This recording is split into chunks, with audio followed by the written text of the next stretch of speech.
ચલો વિદ્યાર્થી મિત્રો, આપણે આજે જોઈશું સમાંતર પ્લેટ કેપેસિટરનું કેપેસિટન્સ. હવે દાખલા તરીકે હું એક સમાંતર પ્લેટ દોરું છું. દાખલા તરીકે મારી પાસે એક આ સમાંતર પ્લેટ છે. હવે જેવી રીતે આગળ છે એવી રીતે પાછળથી આમ વિસ્તરેલી છે, પણ હું પાછળનો ભાગ નહીં દોરી શકું કારણ કે હું આગળથી ભાગ દોરું છું એટલા માટે. ચલો, એક આ પ્લેટ છે, એક અહીંયા પ્લેટ છે. આ બંને મારી પાસે એક સમાંતર પ્લેટ છે.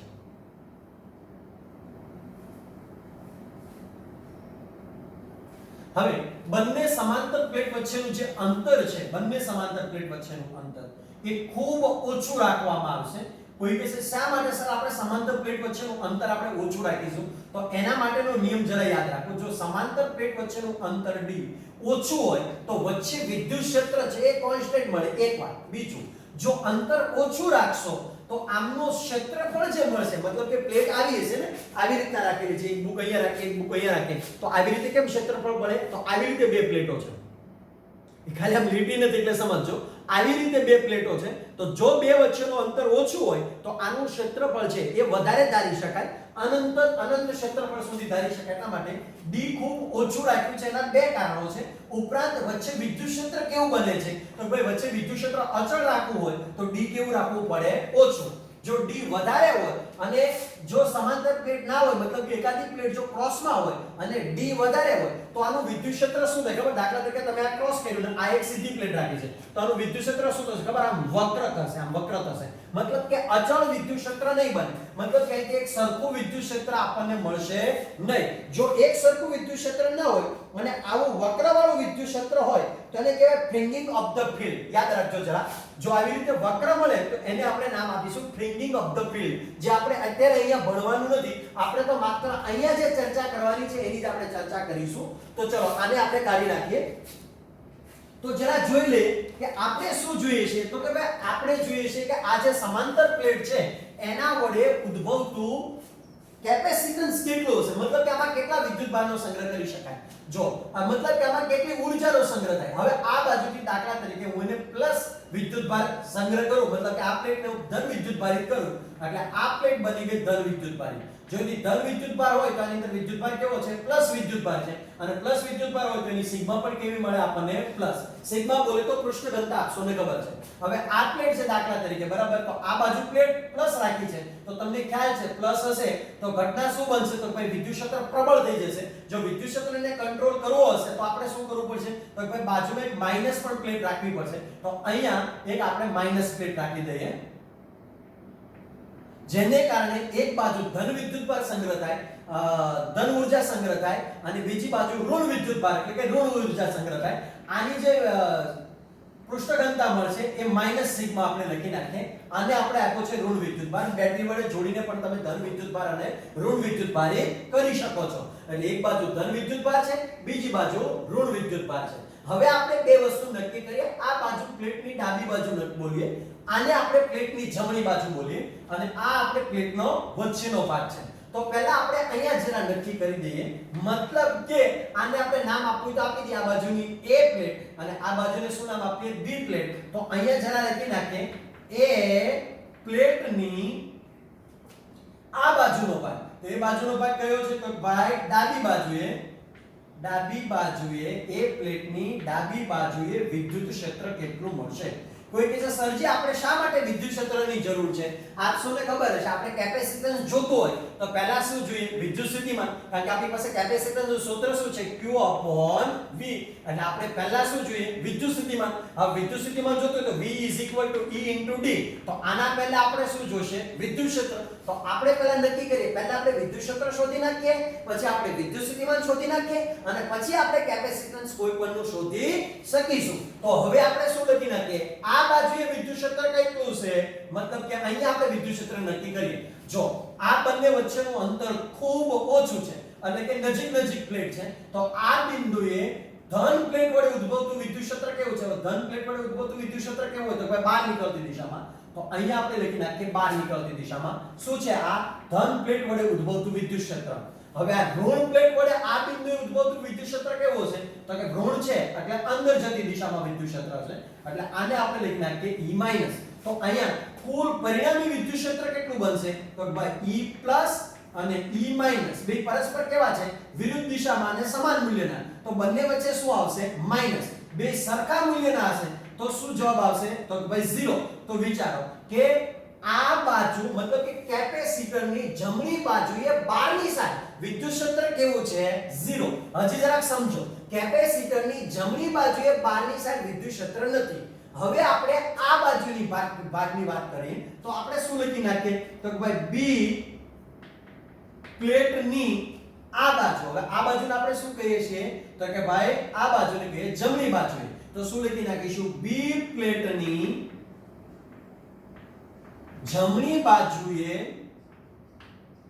વિદ્યુત ક્ષેત્ર. સમજો જરા. હવે અહીંયા હું નામ આપી દઉં છું, દાખલા તરીકે એક પોઈન્ટ આપું છું. હવે અહીંયા વિદ્યુત ક્ષેત્ર કેવું છે? આ માઈનસ છે એટલે વિદ્યુત ક્ષેત્ર અંદર જતી દિશામાં છે. તો આ પ્લેટ વડે ઉદ્ભવતું વિદ્યુત ક્ષેત્રનું નામ આપણે આપી દઈએ E-.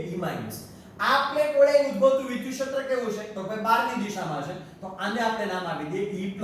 તો અહીંયા પરિણામી વિદ્યુત ક્ષેત્ર તમારે જોતું હોય E શું લખી નાખો? E- અને E+. હવે બે કેવા છે? પરસ્પર વિરુદ્ધ દિશામાં. યદિ બંને વિરુદ્ધ દિશામાં હોય તો બેનો સિમ્બોલ કેવો આવશે? માઈનસ. અને સમાન મૂલ્યના હોય તો બેની બાદબાકીનો જવાબ કેવો આવે? 0. તો આનો મતલબ શું થયો? તો ભાઈ કેપેસિટરની જમણી બાજુએ અને કેપેસિટરની ડાબી બાજુએ, મતલબ ડાબી બાજુ અને જમણી બાજુએ વિદ્યુત ક્ષેત્ર મળતું નથી. તો અહીં લખી નાખીએ, જો યાદ રાખજો, પાછું જોજો, આ ડી બહુ નાનું હોય તો શક્ય બને. જો કેપેસિટરની બે પ્લેટ વચ્ચે નું અંતર ખૂબ ઓછું હોય તો કેપેસિટરની જમણી બાજુએ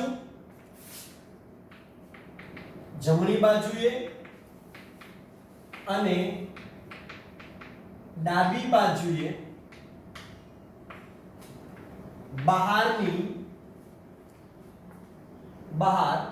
જમણી બાજુ અને ડાબી બાજુએ બહારના ભાગમાં વિદ્યુત ક્ષેત્ર શૂન્ય મળે છે. ચલો હવે આપણે વિચારીએ કેપેસિટરના અંદરના ભાગમાં. હવે દાખલા તરીકે કેપેસિટરનો અંદરનો ભાગ હું અહીંયા ડિસાઈડ કરું છું. ચલો તો આ પ્લસ છે તો વિદ્યુત ક્ષેત્ર કેવું હશે? તો ભાઈ બહાર નીકળતી દિશામાં E+. Very good. ચલો અહીંયા વિદ્યુત ક્ષેત્ર કેવું હશે? તો અહીંયા વિદ્યુત ક્ષેત્ર કેવું છે? માઈનસ પ્લેટ છે તો વિદ્યુત ક્ષેત્ર કેવું છે? અંદર જતી દિશામાં. તો અહીંયા આપણે લખી નાખીએ E-. તો હવે એવું નક્કી કરીએ કે આ બિંદુએ પરિણામી વિદ્યુત ક્ષેત્ર કેવું હશે? તો અહીં લખી નાખીએ કે કેપેસિટર પણ કયું? સમાંતર પ્લેટ કેપેસિટરની અંદરના ભાગમાં વિદ્યુત ક્ષેત્ર. ચલો અંદરના ભાગમાં વિદ્યુત ક્ષેત્રનું સૂત્ર આપણે શું નામ આપી દઈએ? E પ્લસ વિદ્યુત ભાર વડે ઉદ્ભવતું પ્લસ પ્લેટ વડે ઉદ્ભવતું વિદ્યુત ક્ષેત્ર જેને આપણે નામ આપી દઈએ E+ અને માઈનસ વડે ઉદ્ભવતું વિદ્યુત ક્ષેત્ર છે જેને આપણે નામ આપી દઈએ E-. ચલો હવે વિદ્યુત ક્ષેત્રનું સૂત્ર શું છે? આપણે હમણાં આના પહેલા આ ચેપ્ટર ની અંદર આપણે સુવાહકનું વિદ્યુત ક્ષેત્ર જોઈએ છે કારણ કે આ બંને કેવા છે? સુવાહક. તો એના માટેના વિદ્યુત ક્ષેત્રનું સૂત્ર શું હતું? સિગ્મા અપોન, એની દિશા મારવી તો તમે મારી શકો છો, sigma upon 2ε0 plus sigma upon 2ε0.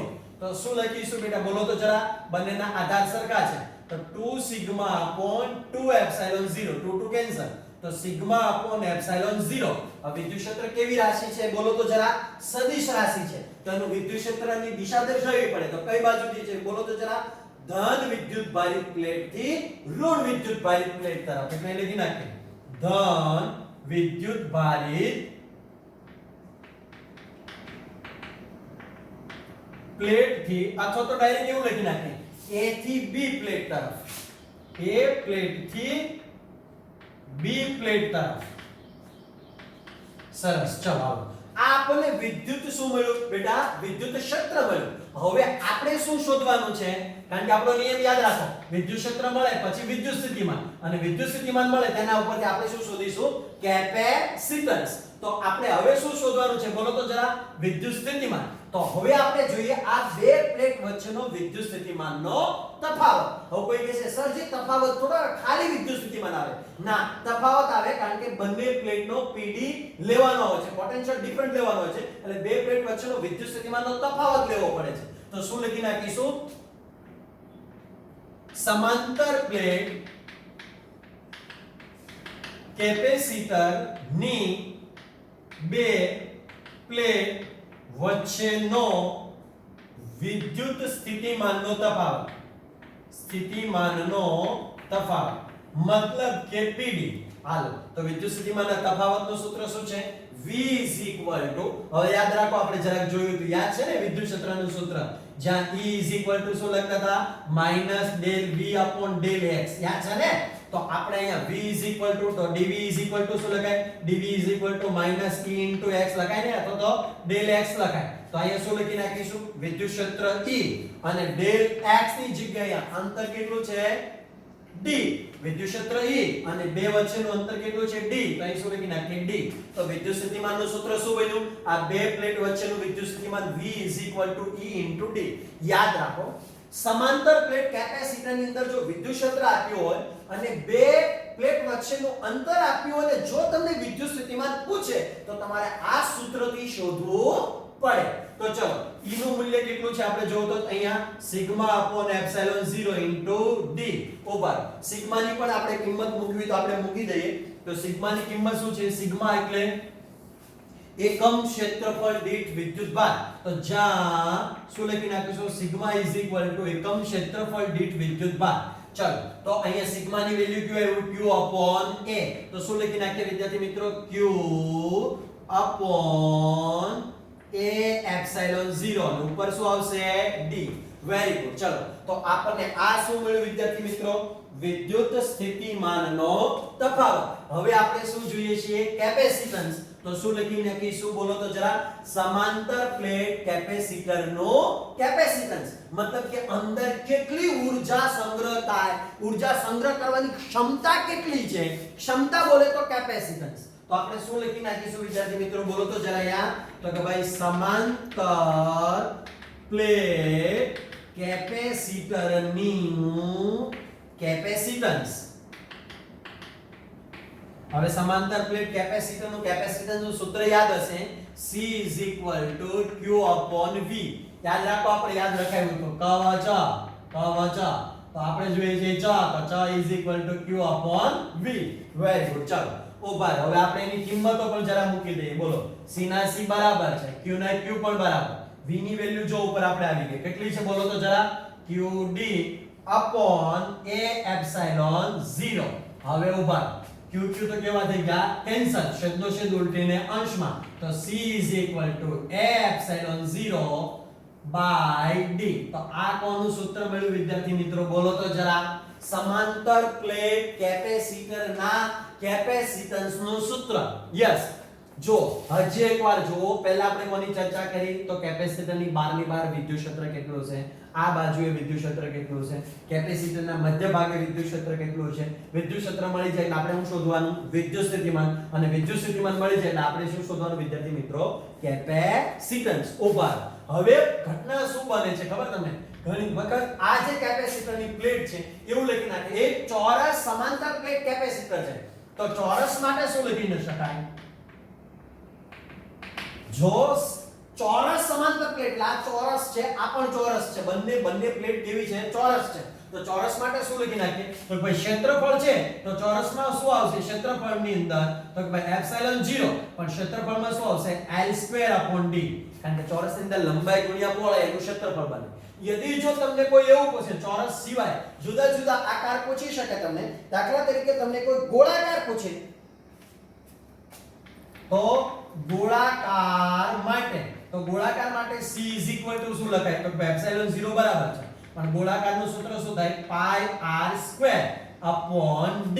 તો આવી રીતે તમે જુદા જુદા સૂત્રો વાપરીને તમે આ કેપેસિટરને વર્ણવી શકો છો. પણ ખાસ યાદ રાખો, આ બંને સૂત્રો સમાંતર પ્લેટ કેપેસિટરના જ છે.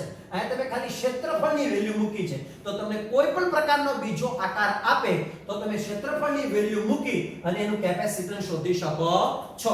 હવે આપણે એક ઉદાહરણ સાથે જરાક સમજીએ. બહુ જરાક ડીપલી વાત છે. આ પણ તમારે બેટા પરીક્ષાની અંદર લખવું પડતું હોય છે, કારણ કે ટેક્સ્ટ બુક ની અંદર આપેલું છે એટલે લખવું પડે. દાખલા તરીકે તમારે અહીંયા ક્ષેત્રફળ છે, એરિયા છે, એ 1 મીટર સ્ક્વેર છે. સમજો ચાલો. અને d જે છે એ પુસ્તકમાં આપી દીધું છે 1 મિલીમીટર. હવે 1 મિલીમીટર એટલે 10⁻³ મીટર, બરાબર? તો એ સમયે કેપેસિટન્સ કેટલું હશે? મતલબ કે આ બે પ્લેટ છે એ 1 મીટર સ્ક્વેર ક્ષેત્રફળ વાળી છે. સમજો ચાલો. અને બે પ્લેટ વચ્ચેનું અંતર 1 મિલીમીટર છે, એટલે બહુ નજીક છે. તો આમાં કેટલી ક્ષમતા હશે? મતલબ કે સંગ્રહ કરવાની કેપેસિટરની ક્ષમતા કેટલી છે? મતલબ કે એનું કેપેસિટન્સ કેટલું હશે? તો ઉપર પ્રમાણે જરાક સૂત્ર છે, તો આપણે કેપેસિટન્સ શોધવું છે, તો અહીં લખી નાખીએ કેપેસિટન્સ માટે. હાલો ચાલો, તો સૂત્ર શું છે? C A∝0/d. ઓવર C બરાબર C. ઓકે છે. હાલો, એની વેલ્યુ આપણી પાસે કેટલી છે વિદ્યાર્થી મિત્રો? જો તો જરા ક્ષેત્રફળ કેટલું આપી દીધું? 1. Epsilon 8.854 into 10⁻². Very good. ચલો આવો અપોન બીજું શું આપી દીધું? d. તો d ની વેલ્યુ કેટલી આપી? 10⁻³ હવે આ ઉપર જતું રહેશે તો વેલ્યુ કેટલી થઈ જશે? બોલો તો જરા. 8.854 into 10⁻, આ કેટલી ઘાત છે? -12 ઘાત. આ ઉપર જાય એટલે પ્લસ થાય, તો -12 પ્લસ 3 તો કેટલી થઈ વિદ્યાર્થી મિત્રો? બોલો તો જરા. -9.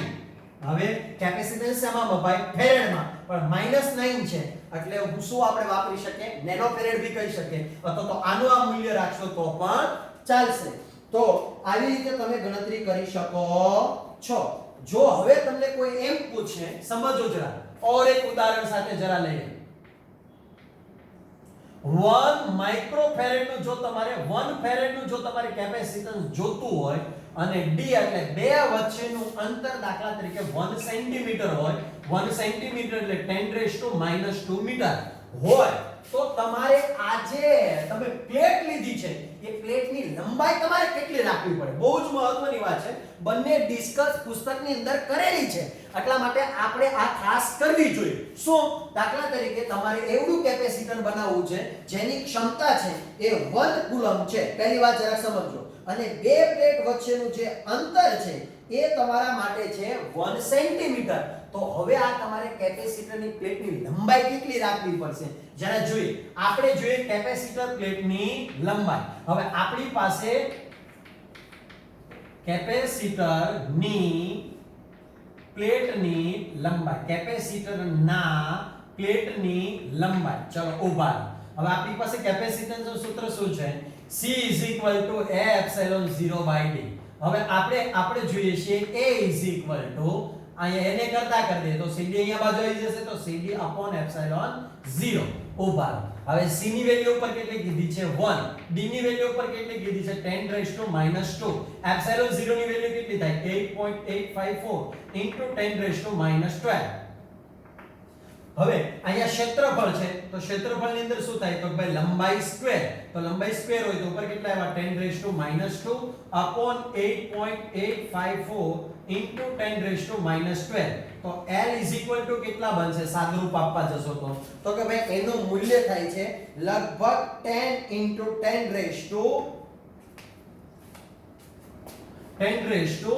ની આસપાસ. તો આપણે 10⁻9 એટલે આવી રીતે લખી શકીએ 10 * 10⁸. તો 10 * 10 3 નું વર્ગમૂળ કાઢવા જશો એટલે 9 નું વર્ગમૂળ 3 ની આસપાસ મળે એટલે 3.16 ની આસપાસ મળશે. તો 10⁻12 એટલે 10⁻4. હવે તમે ઘાત કરવા જાઓ તો અહીંયા 16 ને તમે અવગણો તો લગભગ તમારી પાસે કેટલો હશે? તો ભાઈ 30 * 10⁻³ મીટર. કિલોમીટરમાં ફેરવો તો કેટલા થઈ ગયા? 30 કિલોમીટર. તો આનો મતલબ એ થાય કે આ પ્લેટ કેવી રાખવી પડે? તો ભાઈ 30 કિલોમીટર લાંબી રાખવી પડે. જે શક્ય છે નહીં. એટલે મોટા ભાગે સમાંતર પ્લેટ કેપેસિટરનો ઉપયોગ ઓછો થાય છે, કારણ કે ઓછો સંગ્રહ કરશે ને, ઓછો સંગ્રહ 1 ફેરેડ જેટલો જો કોઈ સંગ્રહ કરશે ને તો પણ એની પ્લેટો મોટી રાખવી પડતી હોય છે. એટલા માટે જોજો તમે પંખાની અંદર એ સમાંતર પ્લેટ કેપેસિટર બહુ ઓછા પ્રમાણમાં હોય છે, પરંતુ કેવું કેપેસિટર હોય છે તો ભાઈ નળાકાર કેપેસિટર હોય. જોજો તમે પંખાની અંદર જરાક જોશો તો કેપેસિટર નીકળશે, એ નળાકાર કેપેસિટર છે, એનો વધારે સંગ્રહ કરી શકે છે, એની ક્ષમતા વધારે છે. નાનો હોવા છતાં પણ એ વધારે સંગ્રહ કરી શકે. આમાં પ્લેટનું અંતર જો 30 કિલોમીટર રાખવું પડે, અને 30 કિલોમીટર તમને ખબર પૃથ્વી ઉપર બનાવવું શક્ય નથી, કારણ કે સૌથી વધારેમાં વધારે પૃથ્વી ઉપર છે ને મોટામાં મોટું માઉન્ટ એવરેસ્ટ છે, એની પણ ઊંચાઈ તમને ખબર હશે, કારણ કે એના કરતા ઊંચું પૃથ્વી ઉપર શક્ય નથી. શા માટે શક્ય નથી એ તમને બધાને ખબર, પૃથ્વી ફરે છે, પવન બી આવતો હોય છે, તો વસ્તુ પડી બી ના જાય. તમે તમારી રીતે વિચાર કરો, આ તો બહુ મોટું લોજિક છે, પણ અત્યારે આપણે એ મોટા લોજિકને આપણે ભણાવતા નથી, ખાલી ચર્ચા કરી શકીએ કે કોઈ દિવસ 30 કિલોમીટર જેટલી ઊંચાઈ સુધી કોઈ પણ વસ્તુ બનાવી શકાય નહીં. તો અહીંયા જરા જોઈ લઈએ, આપણને જો એવું પૂછે કે સમાંતર પ્લેટ કેપેસિટરનું કેપેસિટન્સનું સૂત્ર તારવો, તો આપણે બહાર વિદ્યુત ક્ષેત્ર શોધવાનું, અંદરના ભાગમાં વિદ્યુત ક્ષેત્ર શોધવાનું, એના ઉપરથી વિદ્યુત સ્થિતિમાન શોધવાનું, અને વિદ્યુત સ્થિતિમાન પરથી કેપેસિટન્સ મળી જાય. તો હવે તમને વિચાર એવો હોય કે તો સરજી આટલું લખીને પૂરું કરી દેવાનું? નહીં, એના બંને ઉદાહરણો પણ આપવા પડે. યદિ જો બંને ઉદાહરણ સાથે તમે સમજાવો તો તમને પૂરા માર્ક્સ મળે. તો આનો મતલબ એ થાય કે કેપેસિટરની પ્લેટની લંબાઈ 30 કિમી રાખવી પડે. यदि તમને કોઈ એમસીક્યુ નાનો એવો પૂછી નાખે તો પણ જરા યાદ રાખજો, જો d ની વેલ્યુ છે એ 1 સેન્ટીમીટર, એટલે બે પ્લેટ વચ્ચેનું અંતર 1 સેન્ટીમીટર હોય, અને 1 ફેરેડ જેવું જો કેપેસિટર બનાવવું હોય તો એની પ્લેટની લંબાઈ કેટલી રાખવી પડે? તો જવાબ આવશે 30 કિલોમીટર. તો થિયરી જરા યાદ રાખવી પડશે વિદ્યાર્થી મિત્રો. Thank you very much.